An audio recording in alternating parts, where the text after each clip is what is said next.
Why hello everyone, Spencer here, also known as ScreenSpeak, and in today's video, this is my first director's ranking, and this one is my Richard Linklater movies ranked video. So without further ado, let's rank.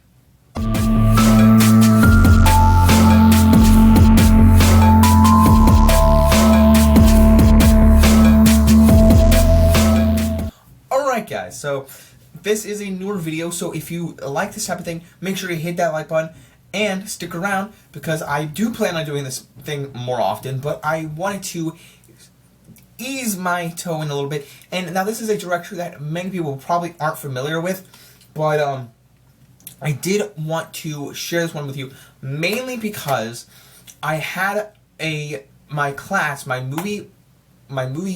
culture and movies class recommended this movie because we took a section on Orson Welles doing Citizen Kane, and Richard Linklater directed a movie about Orson Welles, which I'll talk about later. So I watched that, and Hitman came out earlier this year, directed by Richard Linklater, which I absolutely love. So I wanted to take some time today, and then I watched more Richard Linklater movies. So I'm here today to rank them. So let's get started. Number 1, or not number 1, but number 7 on this list is Before Sunset, which I got pulled up back there. Before Sunset, this is the second movie in the Before trilogy, and I think this trilogy is really nice. It's done really well structurally, but what I wasn't aware of going into this is A, the director, and B, how great of a trilogy it is. I need to reevaluate my top 10 trilogies of all time because as of now, I'm still waiting for the Dune trilogy to finish, as well as the Spider-Verse trilogy.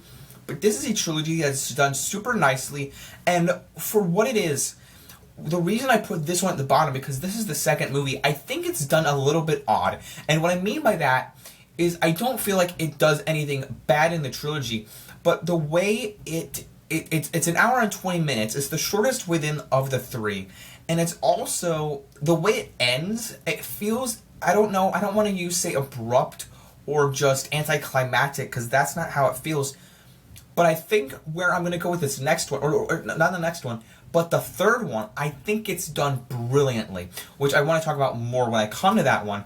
But this one, I feel like it's just so like, alright, we gotta have the characters meet again, and then we gotta do a little bit of a more of the love story, and then we gotta tie it up in a way that's gonna set up the last part of the saga or trilogy, if you will. So I don't know. I liked it a lot for these characters meeting again. You know, we get Ethan Hawke and his charm in his prime, I guess, so to speak. But then it's just, this love connection is something that I absolutely love, no pun intended, or fathom from this trilogy. So that's a little bit of, a taste, if you will, about this trilogy, but it's fun, it's still enjoyable for the relationship aspect, but it's definitely the one that I would not rewatch out of the three. Here we have, the next one on this list is Before Sunrise, and this is the first movie in the Before trilogy, and going off of what I said about the previous pick, this one is just at its prime. Now, I don't have it at the number 1 spot here in the trilogy. It's not the best of the trilogy, but I think that this one does everything it needs to for introducing us to these characters, for the introduction phase of the trilogy. And it's so interesting. When I got into this, I was like, okay, I wasn't know what to expect. But just when you, listen, like I said about the last one, not that the last one felt slow, it just felt odd for the amount of runtime it was. But this, it feels clear cut, and by the end of the movie, you really feel like this doesn't need a trilogy. But what they did with the trilogy is brilliant, but this, in and of itself, is the love story is telling that this guy meets a girl on a train that he's not expecting. He's actually going on a trip to meet his ex-girlfriend, which he doesn't want to do, and then he meets this lovely girl, and it's just brilliant in this, just kind of meet cute kind of thing, and tale as old as time, and it's just seamless is what it is. It's seamless, and it's a movie that I could rewatch anytime, anywhere, and it's just so good. And the moments that they go on throughout where they are. I honestly forget where they are. Does it say in the description? They're in Europe and they're in Vienna. So I had to look back there. But it's just seamless, and the little journey, the little things that they do in Vienna really, really work for that little romance, and the characters grow, and I actually feel like I'm connected with them in a way. So with that said, this is just easily, in my opinion, more rewatchable than Before Sunset, Before Sunset, and Before Sunrise comes in. And the moments that they build upon in Before Sunset from this one is great as well, but I just like these little character moments. The humor in it works for me, and just seeing a young Ethan Hawke is also fun as well, and I just like this one a little bit more than Before Sunset. And then next up, we got the last of the Before trilogy, which is Before Midnight. And as I've been saying about this trilogy, this is the one that works the most for me. In particular, I was not expecting, because as he said, you know, their relationship growing, that he had a son with his wife, or, sorry, I didn't say that before. In Before Sunset, which is the second one, he mentions that he's, you know, in this amount of time, he has a wife and child, a son. So I was like, oh no, they're not going to get together. And then there's this even larger amount of time where you see them driving in a car, where he sends his son off back to his ex-wife, the son's mom, so to speak. But then, I forget their names, Jesse and Celine, they're together now. They have two beautiful daughters. The daughters in this were so adorable. And seeing them grow within the family, Celine's family, it was beautiful. And I love the journey that they go on. And they actually have some struggles along the way, some arguments.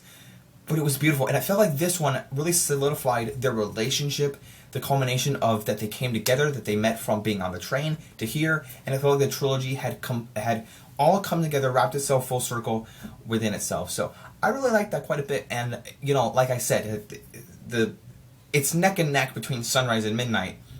But Sunset's definitely at the bottom, Sunrise is in the middle, and Midnight is right there. So all that to be said, that's how I rank the trilogy. And that's my ranking of it. Let's keep going with the Linklater films, but that is how I would do that themselves. And by the way, I don't mean this that they're bad down there. That's just how I happen to rank the movies, Richard Linklater movies down below. If you like the trilogy more than the other films on this list, that's fine. I just had to put them down at the bottom, and then I had these other ones higher up. So let's keep going.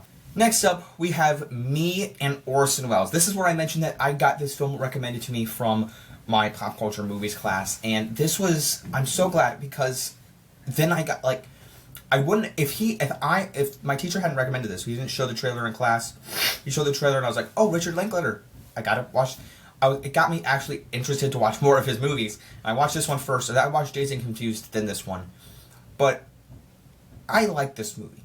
I'm not a big Orson Welles fanatic. I watched Citizen Kane and thought it was alright. I'm just not that type of person. I'm sorry if you're not down with that. But this movie really I shouldn't say solidified that. I'm using that word too much. Felt like showbiz. What it's like to be in showbiz. And I really like that quite a bit. This is one I would watch again. This is one I would show my parents, to be quite honest with you. This is a really good movie. It has Zac Efron in it. And his relationship is so neat in this, and him working in this industry with Orson Welles, it's just so good, and I love the industry that they're in, and it's something else like I talked about with the Before trilogy. I feel connected with these characters, even though I'm not a big Orson Welles fanatic. I feel connected with him and Zac Efron and everyone in the industry that they're working in. Even Zac Efron's going after this, after like the secretary lady, and then he has, at the end of the movie, he gets with this other girl that I was kind of rooting for to get him, but like, you're just kind of rooting for Zac Efron in all the different ways to succeed in the business, to succeed with the secretary lady. Oh no, he might not work out. Oh no, he's gonna actually work out in the end with this girl. It's just so interesting. And then he doesn't, spoiler alert, he doesn't succeed in the industry. It's frustrating, but that's kind of how life is. That's how showbiz is, and it's a struggle. So I like the wraparound that they worked through, and it really was fascinating of a movie. And to me, again, it's not an Orson Welles movie. It is, but it isn't. It's more about Zac Efron, if that bothers you. But it's such an interesting movie. And I told my teacher I watched it, and he's like, awesome. Like, I'm glad that somebody had an impact on it. And I was all about it. I like Richard Linklater. It got me interested, and it fits right here at number 4. So that's how I feel. I'm indifferent about it. Like, I feel like the next one on this list is a bit of a nitpick or a little bit of a biasy, but I'm going with Orson Welles at number 4. But it is a great directed movie and well done interpretation of it. So I liked it. We got School of Rock, and I feel like this is just one that needs to be at this spot, like in the top 3. And I don't know, I could have me and Orson Welles higher, but at number 3. But I feel good about this, just because I watched this as a kid. It's a PG-13 film. I watched this as a kid. Is that okay? I feel like I'm doing something wrong here by watching this. That I watched this as a kid, but I don't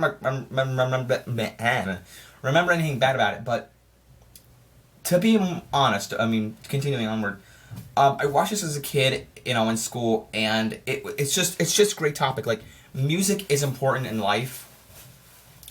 Music is great, and this film, I feel like, still holds up now.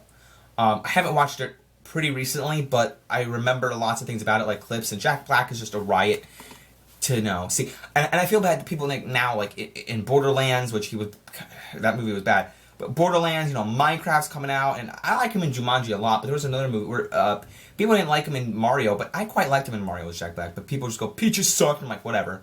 So I feel bad for Jack Black at this time, and he also did, where he did Peaches, and then he did, that other one, the Baby One More Time, Hit Me, it was in Hit Me Baby One More Time in Kung Fu Panda. Great song, by the way. I love Tenacious D. And in Kung Fu Panda 4, people hated that as well. So I feel bad for Jack Black right now. But I kind of like Kung Fu Panda 4. So that's just me. But in this movie, I'm getting sidetracked. But in this movie, it's just a fun music movie.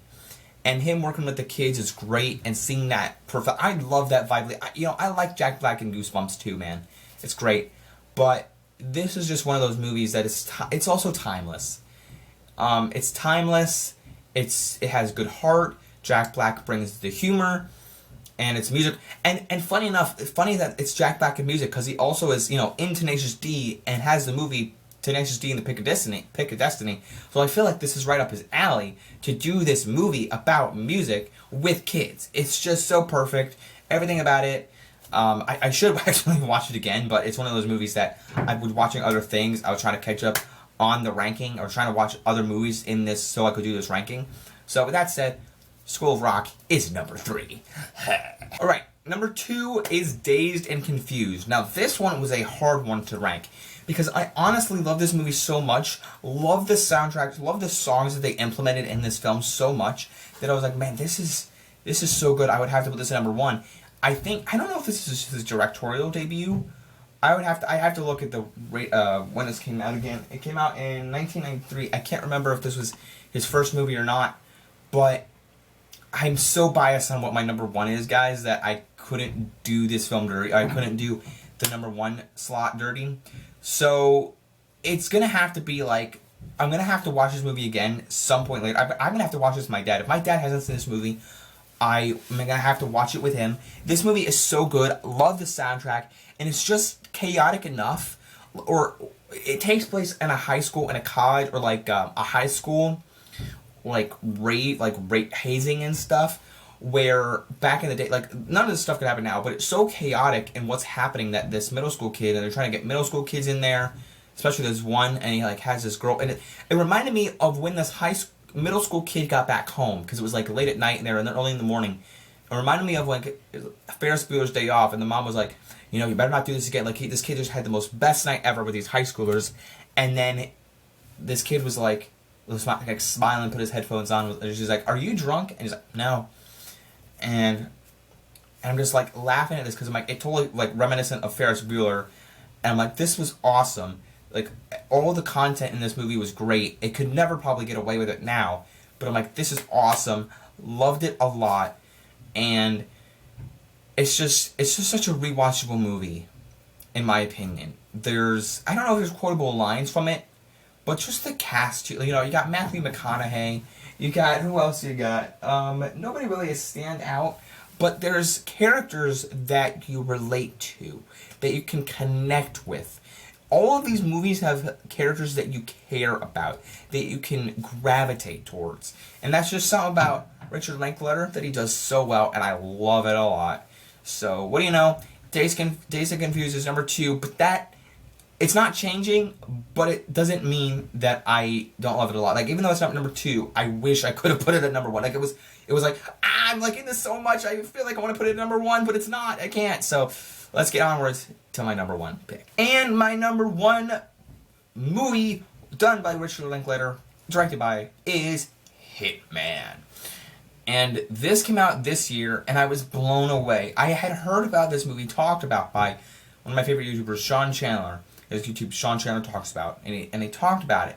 And I was like, this sounds interesting. Glenn Powell, I remember him. He was in Top Gun, and then something else. And he's done a variety of things now. Like, let me tell you, he's done some good things. He did a voice in Rick and Morty. He's done a voice in Family Guy. He's in Twisters.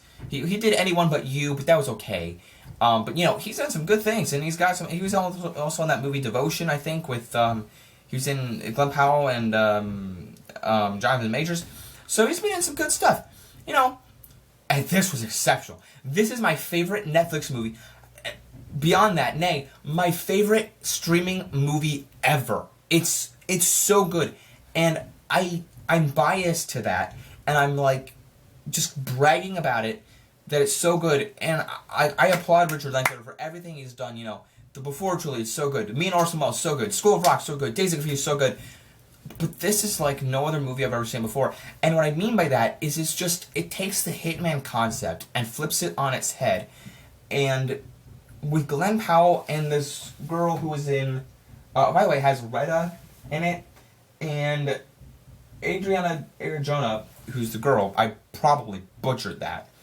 But the girl in this, their relationship is so good, and by the end of it, I did not see this coming, but the twist is so good, and like it just, the climax is so good, and everything beyond, everything in between, it's like the costumes are great.